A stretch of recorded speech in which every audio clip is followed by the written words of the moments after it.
Maraming kwento ng katatakutan ang pinaniniwalaan at kinatatakutan hindi lamang ng mga kabataan kundi pati na rin ng mga matatanda sa iba't ibang dako ng mundo. Sa video nating ito, tunghayan natin ang kwento, at isang makapanindig balahibong video kung saan ay aktwal umanong nakuhanan ng video ang isang Grim Reaper. Ano nga ba ang Grim Reaper? At ano ang maaaring maganap kung sakaling lumitaw ang isang Grim Reaper?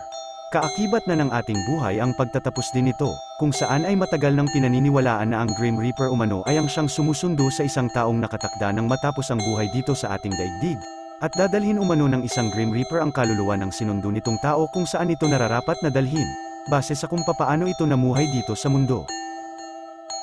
Sinasabi na dadalhin ng Grim Reaper ang sinundo nito sa langit kung ito ay namuhay ng matuwid at kalugod-lugod sa paningin ng ating Panginoong Diyos, at sa impyerno naman, kung ito ay namuhay sa kahalayan, kasakiman, ganid at mga bagay na may kinalaman sa kasamaan.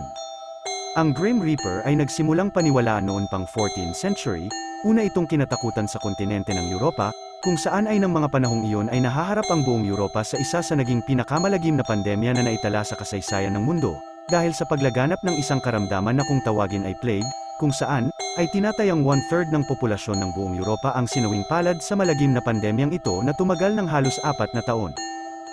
Dahil marami ang nawalan ng buhay ng mga panahong iyon, nagkalat ang mga katawan ng mga sinawing palad at sa dami nga nito ay inabot na ang ilan at naging buto na lamang na nakakalat ang mga ito sa lansangan.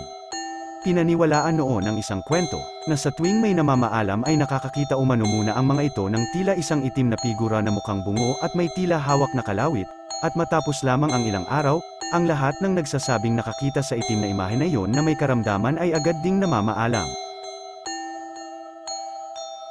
Simula noon, ay hindi na naputol ang kwento ng katatakutan at paniniwalang ito patungkol sa pagsusundo ng isang Grim Reaper. Sa katunayan, sa paglipas ng mga taon ay iba't ibang pelikula na ang gumamit sa tema at konsepto ng isang Grim Reaper. Isa na dito ang Hollywood film series na may pamagat na Final Destination, kung saan ay tinalakay sa naturang mga serye ng pelikula ang konsepto ng isang Grim Reaper, na kapag oras na ng isang tao na ito ay sunduin, ay gumagawa at gagawa talaga ng paraan ang isang Grim Reaper upang matagumpay pa rin itong masundo ang nakatakda talaga nitong sunduin. Patunay nga kaya ng isang Grim Reaper ang isang video na ito na kumakalat online. Sa panimula ng naturang video, ay makikita ang tumpukan ng mga tao sa ibabaw ng isang tulay, na tila nakikiusyoso at may kung anong tinitignan ng mga ito mula sa ilalim ng tulay na iyon.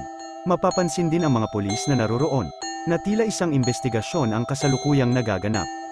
Hindi man naipakita ng uploader kung ano ang bagay na tinitignan ng tumpukan ng mga tao na ito, ay mababatid naman mula sa reaksyon ng mga taong nahagip ng kamera nito na tila kalunos-lunos ang bagay na kanilang nakikita mula sa matarik na bangin na iyon sa ilalim ng tulay. Sa pagpapatuloy ng naturang video, ay isang kuha mula sa CCTV footage ang kasunod na nag-play.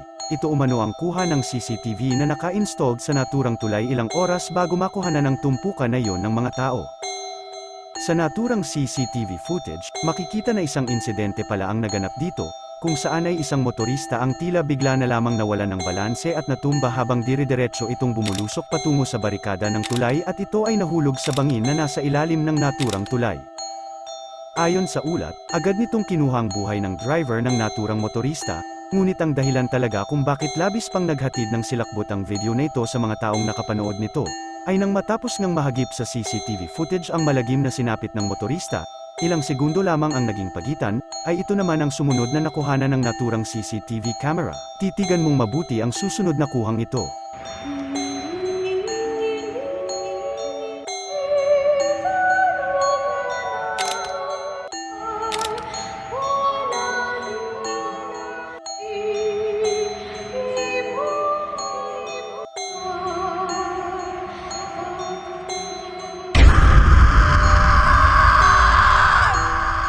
Isang tila itim na figura na may kataasan, ang malinaw na nahagip ng CCTV camera ilang segundo lamang matapos ang insidenteng nakunan ng parehong CCTV.